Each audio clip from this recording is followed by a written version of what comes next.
नमस्कार साथियों, आज विश्व महाविद्यालय के ऑनलाइन प्लेटफॉर्म पर आपका स्वागत है। आज का हमारा टॉपिक है स्टीरियो आइसोमर। इसके पहले की क्लासेस में हम लोगों ने स्ट्रक्चरल आइसोमर को देखा था, जिसके अंतर्गत 7 आइसोमरिज्म थे, उसको देखा था। अब हम लोग देखते हैं स्टीरियो आइसोमर के अंतर्गत 2 आइसोमर होते हैं, जिससे पहले हम लोग बोलते हैं जियोमेट्रिकल आइसोमर, जिसे हम लोग बोलते हैं हिंदी में ज्यामितीय समवायता। दूसरा होता है आपका ऑप्टिकल आइसोमर, जिसे हम लोग प्रकाशिक समवायता बोलते हैं। तो आइए हम लोग देखते हैं पहले स्टीरियो आइसोमर होता क्या है। Compound consisting of same position of atom or group but having different arrangement around the central atom are called stereo isomer. ठीक है, यहाँ पे क्या बात की जा रही है कि जो कोऑर्डिनेशन कॉम्प्लेक्स के कंपाउंड होते हैं उनके सेंट्रल एटम के अराउंड, ठीक है, जैसे आप मेटल आप कहिए, इस मेटल के अराउंड जो लिगेंड हो गए इनकी पोजीशन तो एक ही रहती है, ठीक ना। जैसे यहाँ पे देखेंगे आपका ये इस तरीके से मेटल है, अरेंजमेंट इनका मेटल आपके दिखाई देंगे, ठीक है। ये आपका स्क्वायर प्लेन अगर कंपाउंड आपका होगा तो इस तरीके से मॉलिक्यूल आपके अरेंज रहेंगे, ठीक है। लेकिन इनका पोजीशन तो एक ही रहेगी, लेकिन इनका हो सकता है इनका अरेंजमेंट अलग हो सकता है, ठीक है। अब अरेंजमेंट कैसे अलग हो सकता है ये मॉलिक्यूल अगर मान लीजिए L1 या मान लीजिए एग्जाम्पल के तौर समझते हैं कुछ इस प्रकार से। मान लीजिए आपका मॉलिक्यूल है PtCl4 2-, ठीक है, ये आपका मॉलिक्यूल है। अगर यहाँ पे इसकी देखेंगे, ये आपका अगर इस प्रकार से ये मॉलिक्यूल अरेंज किया जा सकता है स्क्वायर प्लेनर कॉम्प्लेक्स के रूप में, ठीक है। लेकिन ये हम देख सकते हैं इस मॉलिक्यूल को, इस मॉलिक्यूल में जब ये आपका PtCl4 मॉलिक्यूल है, इस केस में देख रहे हैं इसकी पोजीशन को हम लोग चेंज करेंगे तो हम लोग ये नहीं बता सकते कि जो क्लोराइड आयन है या क्लोरीन जो मॉलिक्यूल है वो इसकी पोजीशन कहाँ पे है। मान लीजिए इस क्लोरीन को हटा के हम लोग यहाँ पे कर देते हैं तो हम लोग फिर भी नहीं बता सकते कि ये मॉलिक्यूल आपका कहाँ पे है। इसलिए ज्योमेट्रिकल आइसोमर वही शो करते हैं जिनमें लिगेंड जो होंगे वो डिफरेंट होते हैं, ठीक है ना। तो इसको हम अभी देखेंगे इसको फिलहाल कि कौन से मॉलिक्यूल ज्योमेट्रिकल आइसोमर शो करते हैं और कौन से नहीं शो करते हैं, ठीक है ना। पहले देख लेते हैं स्टीरियो आइसोमर कितने प्रकार के होते हैं। आपके स्टीरियो आइसोमर 2 प्रकार के होते हैं, geometrical, optical. Geometrical isomerism, stereo isomerism having different position alignment of ligand around the central and called is geometrical isomer, ठीक है। अब यहाँ पे क्या बात की है कि सेंट्रल एटम के चारों तरफ, ठीक, जो आपका केंद्रीय मेटल आयन होगा उसके चारों तरफ जो लिगेंड का अरेंजमेंट होगा वो कितने प्रकार से हम कर सकते हैं, कितने प्रकार से उनका अरेंजमेंट हम लिख सकते हैं, उसी को हम लोग बोलते हैं ज्योमेट्रिकल आइसोमर, ठीक है ना। उनका कहने का मतलब है कि अगर मान लीजिए मेटल आपका इस प्रकार से है, मेटल और लिगेंड इस प्रकार से मान लीजिए है, इन मेटल और लिगेंड को हम लोग मान लीजिए 4 मेटल लिगेंड है, इस मेटल लिगेंड को हम लोग अगर L1 मान लीजिए एक कर देते हैं, एक L2 कर देते हैं, एक L3 कर देते हैं, ठीक है, और एक आपका L4 कर देते हैं। तो अगर यहाँ पे इस चीज़ को देखेंगे हम इस मेटल लिगेंड को अगर इस लिगेंड को, ठीक है, आपका L4 है ये, अगर ये इस लिगेंड को हम इंटरचेंज करके यहाँ कर दें, इसको यहाँ पे कर दें, ठीक है ना। मान लीजिए इसको हम यहाँ कर देते हैं, इसको यहाँ कर देते हैं, तो इनको अगर इसकी हम लिगेंड की पोजीशन को चेंज कर देते हैं और तब हमें कोई अगर आइसोमरिज्म मिलता है तो इसे हम लोग बोलते हैं ज्योमेट्रिकल आइसोमर, ठीक है। तो देख सकते हैं stereo isomer having different position or alignment of ligand around the central ion are called geometrical isomer, ठीक है। These isomer are not interconvertible, ठीक है। अब यहाँ पे क्या बताया जा रहा है कि जो आइसोमरिज्म बताया था कि वो इंटर कन्वर्टेबल नहीं है, मतलब कि जो लिगेंड की मेटल और लिगेंड की बीच की जो बॉन्ड है वो आसानी से अदला बदली उनकी नहीं की जा सकती है, ठीक है ना। इसके लिए करते क्या है, conversion is not possible without breaking of metal ligand coordination bond, ठीक है ना। अब यहाँ पे क्या बताया जाता है कि जो हम उसको तो मेटल और लिगेंड के बीच की जो बॉन्ड है उनको हम बिना ब्रेक किए हुए इनकी पोजीशन को या फिर इनकी अलाइनमेंट को हम चेंज नहीं कर सकते हैं, ठीक है। The isomer will be called cis isomer when the same ligand are adjacently placed. Isomer will be called trans isomer when same ligand are placed opposition to each other, ठीक है, अपोजिट टू ईच अदर। अब यहाँ पे क्या बात की है, मान लीजिए ये आपका मॉलिक्यूल है PtCl2NH3 2, ठीक है, ये आपका मॉलिक्यूल है, मान लीजिए आपका मॉलिक्यूल एक है। अगर इस मॉलिक्यूल को हम लोग इस प्रकार से लिखें P2Cl NH3 आपका इस प्रकार से हो जाए और NH3 आपका इस प्रकार से हो रहे, ठीक है ना। तो यहाँ पे देख रहे हैं जो मॉलिक्यूल आपका है वो एक ही साइड है, ठीक है ना। यहाँ पे देखें जो क्लोरीन आपका यहाँ पे है और यहाँ पे है, क्लोरीन आपके दोनों एक ही साइड हैं और NH3 आपके एक ही साइड है, ठीक है ना। इस ऐसे मॉलिक्यूल को हम लोग, ये आपका एक मॉलिक्यूल सिस मॉलिक्यूल हो सकता है या फिर हो सकता है एक तरीके से और इसको लिख सकते हैं, मान लीजिए ऐसा लिखा हो P2Cl, ठीक है, NH3 ठीक है। ये भी आपका मॉलिक्यूल जो होगा ये सिस आइसोमर होगा और आपका ये भी आपका सिस आइसोमर ही है, ठीक है। तो कहने क्या मतलब है, जो भी सिस आइसोमर होंगे, एक चीज यहाँ पे ध्यान दीजिएगा, जो सिस आइसोमर होते हैं उनमें डाइपोल मोमेंट, उनका जो डाइपोल मोमेंट होता है वो नहीं 0 के बराबर नहीं होगा, ठीक है ना। ये कहने का मतलब है इनका डाइपोल मोमेंट होगा जो कुछ न कुछ होगा। तो ये देख सकते हैं एग्जाम्पल में, for example P2NH3 has non zero dipole moment, so it is polar in nature, have more stability in water than trans PTNH3Cl2 which has no dipole moment, ठीक है। अब यही मैं बता रहा हूँ कि जो प्लेटिनम का मॉलिक्यूल है, ये जो प्लेटिनम का कॉम्प्लेक्स है PTNH3Cl2, अगर ये सिस आइसोमर है, ठीक है, तो इस केस में इसके पास डाइपोल मोमेंट होगा। डाइपोल मोमेंट होगा तो इसका मतलब ये हुआ कि जो आपकी म्यू की वैल्यू होती है वो 0 नहीं होगी। ट्रांस के केस में क्या होता है, ट्रांस के केस में इसके जो म्यू की वैल्यू होती है या फिर कहने का मतलब जो है डाइपोल मोमेंट होता है वो 0 हो जाता है, ठीक है ना। अब ट्रांस का हमने देखा कि सिस आइसोमर को कैसे बनाते हैं, ठीक है ना। जैसे ये आपका मान लीजिए P2Cl NH3 ये आपका हुआ सिस आइसोमर, ठीक है। अब अगर ट्रांस बनाना होगा हमें PTCl NH3, यहाँ पे Cl हो जाएगा और NH3 आपका इधर हो जाएगा, ठीक है। ये आपका ट्रांस आइसोमर हुआ। यहाँ पे एक चीज़ हम लोग ध्यान देने वाली बात है कि जो अमोनिया है यहाँ पे, ठीक है, ये अमोनिया और ये अमोनिया एक दूसरे के विपरीत हैं। यहाँ पे क्लोरीन भी एक दूसरे के अपोजिट साइड में है, ठीक है ना। तो यहाँ पे जो बात बोली गई है, isomer will be called trans isomer when the same ligand placed opposite to each other, ठीक है। तो आप देख सकते थे जो क्लोरीन था, यहाँ पे क्लोरीन आपका था, ये आपके अपोजिट था, यहाँ पे आपका अमोनिया था, ये भी इसके अपोजिट था, ठीक है। तो ऐसे आइसोमर को हम लोग बोलते हैं ट्रांस आइसोमर। अगर इसके अलावा अगर आपके जो लिगेंड होंगे सेम साइड पे अगर लगे हुए हैं तो इसे हम लोग बोलते हैं सिस आइसोमर, ठीक है। These property make cis PTNH3Cl2 very useful in cancer treatment, ठीक है। जो सिस कॉम्प्लेक्स होता है, ठीक है, प्लेटिनम का, इसे हम लोग कैंसर के ट्रीटमेंट में इस्तेमाल करते हैं। Trans PTNH3Cl2 is physiologically not active, ठीक है, ये आपका फिजियोलॉजिकली एक्टिव नहीं होता है, जिसकी वजह से इसका हम इस्तेमाल नहीं करते, ठीक है। Complex having secondary valency 4 or 6 usually show geometrical isomer, whereas complex having secondary valency 2 or 3 do not have geometrical isomer, ठीक है।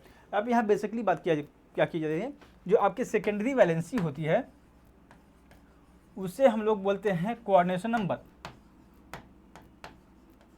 वो आपकी कोऑर्डिनेशन नंबर को ही बताता है। तो कहने क्या मतलब है, जिसका 4 और 6 कोऑर्डिनेशन नंबर होगा वो ज्योमेट्रिकल आइसोमर शो करते हैं, और जिनका 2 या 3 कोऑर्डिनेशन नंबर है वो ज्योमेट्रिकल आइसोमर शो नहीं करते हैं, ठीक है ना। ये आपका अगर 4 और 6 अगर का कोऑर्डिनेशन नंबर है तो आपका आइसोमर शो करेगा, ज्योमेट्रिकल आइसोमर शो करेगा। 2 और 3 अगर हैं ज्योमेट्रिकल 2 और 3 कोऑर्डिनेशन नंबर हैं तो आपके ज्योमेट्रिकल आइसोमर नहीं शो करेंगे। Geometrical isomer complex having coordination number 4, ठीक है। तो क्योंकि इसके पहले मैं बता दिया हूँ कि जो 2 और 3 होंगे, जिनका भी कोऑर्डिनेशन नंबर 2 और 3 होगा वो ज्योमेट्रिकल आइसोमर शो नहीं करेंगे। तो सीधे हम लोग स्टार्ट करते हैं 4, जिनका भी कोऑर्डिनेशन नंबर का 4 होता है तो उनके केस में क्या होगा, ठीक है। अगर 4 है कोऑर्डिनेशन नंबर तो आपका मॉलिक्यूल 2 इसकी पॉसिबिलिटी हो सकती है, यहाँ पे इसका मालिक्यूल होगा आपका स्क्वायर प्लेनर भी हो सकता है, और आपका दूसरा एक मालिक्यूल हो सकता है इसका कॉम्प्लेक्स टेट्राहेड्रल के फॉर्म में हो सकता है। ठीक है, अगर कोऑर्डिनेशन नंबर 4 है तो अगर उसका जो हाइब्रिडेशन बनता है वो या फिर sp3 हो सकता है। अगर sp3 हुआ तो उसका जो स्ट्रक्चर बनता है आपका टेट्राहेड्रल होता है। अगर आपका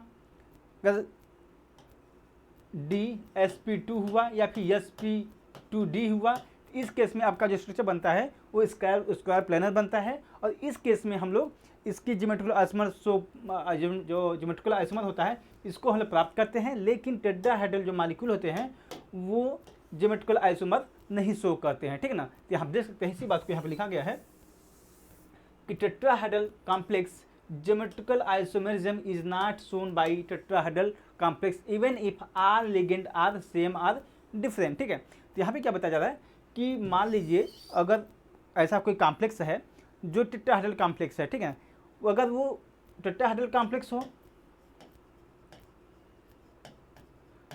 और इसके साथ उसके लिगेंड जो हों, ठीक है, उसको जो साथ में जो अटैचमेंट लिगेंड होते हैं मेटल के साथ वो भी मान लीजिए सारे डिफरेंट हो, ठीक है,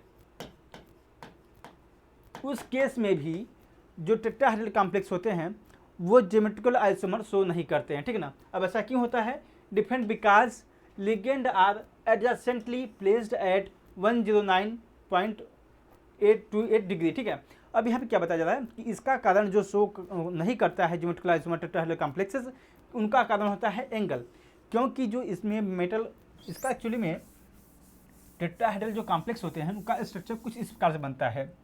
ठीक है, आपका यहाँ मेटल हो जाएगा, लिगेंड आपके इस प्रकार से अटैच रहते हैं। ठीक है ना, अब जितने भी लिगेंड होंगे, ठीक है, यहाँ पे इसकी जो बॉन्ड एंगल होती है पूरे की 1098, ठीक है, इतना होता है 0.28। ठीक है, तो इसके वजह से इसमें जो मॉलिक्यूल का अलाइनमेंट होता है वो समझ में नहीं आता कि किस एंगल पे सॉरी किस पोजीशन पे हैं, जिसकी वजह से हम लोग ये नहीं बता सकते कि आपका जो मॉलिक्यूल है वो ज्योमेट्रिकल आइसोमर शो करेगा कि नहीं करेगा। ठीक है, तो इसलिए हम लोग इसको इस्तेमाल ऐसा करते हैं कि टेट्राहेड्रल कॉम्प्लेक्स जो मॉलिक्यूल होते हैं वो आपके ज्योमेट्रिकल आइसोमर शो करते ही नहीं है। ठीक है, उसका कारण है कि उसका एक बॉन्ड एंगल 109.109 डिग्री 0.28 डिग्री। ठीक है, ये आपका इसका एंगल होने की वजह से ये आपके टेट्राहेड्रल कॉम्प्लेक्सेस जो होते हैं वो आपके ज्योमेट्रिकल आइसोमर शो नहीं करते हैं।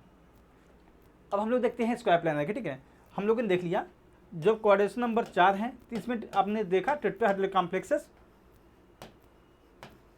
ज्योमेट्रिकल आइसोमर नहीं शो करेंगे। ठीक है, कारण उसका इनका बॉन्ड एंगल 109.28 डिग्री, ठीक है, इसकी वजह है। ठीक है, अब हम लोग देखते हैं स्क्वायर प्लेनर कॉम्प्लेक्स में ऐसे कौन से मॉलिक्यूल होते हैं जो ज्योमेट्रिकल आइसोमर शो नहीं करते हैं।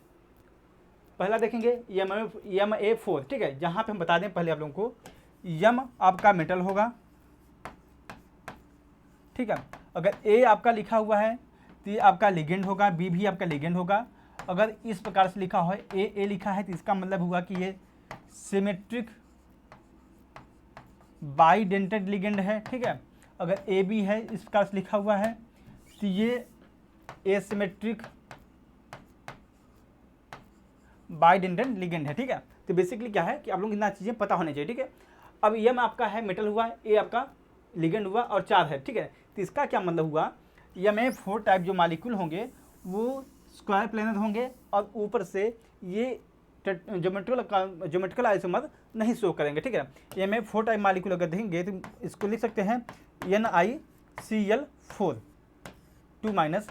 ये ऐसे कंपाउंड होंगे जो स्क्वायर प्लेनर होंगे और इनका ज्योमेट्रिकल आइसोमर नहीं होगा। ठीक है,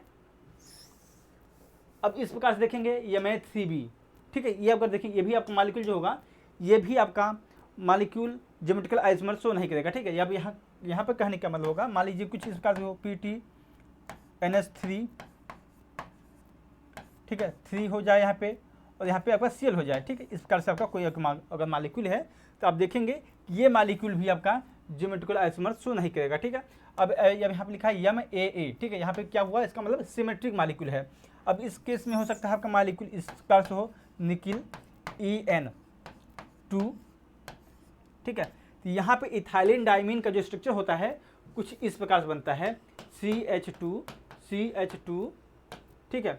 उसके बाद आपका अमोनिया हो जाएगा, एमीन ग्रुप हो जाएगा, ठीक है, इथाइलिन डाइएमीन। अगर देखेंगे इसको अगर हम दो भागों में काटेंगे तो आप देखेंगे वही ग्रुप यहाँ पे भी है, यही ग्रुप यहाँ पे भी है, ठीक है। ऐसे मॉलिक्यूल को हम बोलते हैं सिमेट्रिक लिगेंड। तो यहाँ पे अगर इस प्रकार से भी कोई मॉलिक्यूल है तो वो भी आपका स्क्वायर प्लेनर होगा और वो भी आपका ज्योमेट्रिकल आइसोमर शो नहीं करेगा, ठीक है। अब आपका होगा, मान लीजिए आपका MAA है, ठीक है। अब इस अगला केस क्या बता रहा है कि मान लीजिए यही मॉलिक्यूल आपका हो, निकिल हो और EN हो, ये आपका इथाइलिन डाइइमीन, और अगला आपका मॉलिक्यूल मान लीजिए ClNH3 हो, ठीक है। ऐसे भी अगर मॉलिक्यूल हैं तो वो भी आपके ज्योमेट्रिकल आइसोमर नहीं शो करेंगे, ठीक है। अब यहाँ पे एक चीज़ समझ लीजिए, यहाँ पे ए आपका बता दिया था मैंने सिमेट्रिकल बाइडेंडेड लिगेंड है, ए आपका लिगेंड है, बी आपका भी लिगेंड है, ठीक है। इसी प्रकार से आप समझ लीजिए यहाँ पे भी ये आपका सिमेट्रिकल लिगेंड है और A2 मतलब सेम टाइप ऑफ दो लिगेंड है, ठीक है ना। इस केसेस में अगर ऐसे कोई भी मॉलिक्यूल हैं, ठीक है, ऐसे कोई भी मॉलिक्यूल होंगे तो वो आपके स्क्वायर प्लेनर होंगे और ज्योमेट्रिकल आइसोमर से वो नहीं करेंगे, ठीक है। आप देख सकते हैं यही चीज़ लिखा है, possible cases square planar complexes which can not show geometrical isomer because every possible arrangement of ligand around the central atom and is identical, ठीक है। जैसे कि यहाँ पे देखेंगे, अब कारण क्या है इसके पीछे, क्योंकि मान लीजिए अगर ये आपका मॉलिक्यूल है, ठीक है, अगर इसको हम लोग करना चाहेंगे, इसका अगर मान लीजिए इसका स्ट्रक्चर बनाते हैं, इसका आइसोमरिज्म हम ड्रा करने की कोशिश करेंगे, तो अगर ये आइसोमरिज्म कैसे प्राप्त होता है, उसके लिगेंड को हम लोग उसकी पोजीशन को चेंज करते रहते हैं, ठीक है। लेकिन अगर ये आपका मॉलिक्यूल है, इसकी अगर पोजीशन को मान लीजिए हम उठा के यहाँ पे कर देते हैं, तो क्या हमें पता चलेगा कि ये जो लिगेंड है इसकी पोजीशन यहाँ पे आ गई है, क्योंकि यहाँ पे सारे लिगेंड तो एक ही हैं, जिसकी वजह से हम पहचान नहीं पाएंगे कि आपका लिगेंड इंटरचेंज हुआ है कि नहीं हुआ है। इस प्रकार इसीलिए बोलते हैं कि इस ऐसे मॉलिक्यूल जो होते हैं आपको ज्योमेट्रिकल आइसोमर शो नहीं करते, ठीक है ना। उसी प्रकार से देखेंगे आपका MA3 होगा, ए भी उसी प्रकार से होगा, और आपका ये सिमेट्रिकल बाइडेंडेड लिगेंड है, ये तो ऑब्वियसली शो करेगा। इसी प्रकार से ये सब जितने भी मॉलिक्यूल दिए गए हैं ये आपके ज्योमेट्रिकल आइसोमर नहीं शो करते हैं। अगला देखते हैं MA2B2, ठीक है। यहाँ पे आपका M आपका मेटल हुआ, A आपका मोनोडेंटेड लिगेंड है, B भी आपका मोनोडेंटेड लिगेंड है, ठीक है ना। इस प्रकार से अगर मॉलिक्यूल आपका दिया है तो वो आपके ज्योमेट्रिकल आइसोमर शो करते हैं, ठीक है ना।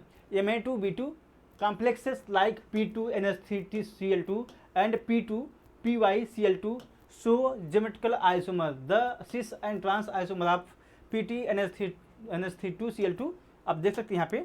अब इस केस में अगर देखें, मान लीजिए अभी आपका मॉलिक्यूल दिया है, ठीक है ना। अगर पूछ लेता है कि इसके कितने आइसोमर बनेंगे, तो यहाँ पे देखेंगे अगर इसके दो आइसोमर बनेंगे, सिस और ट्रांस, ठीक है।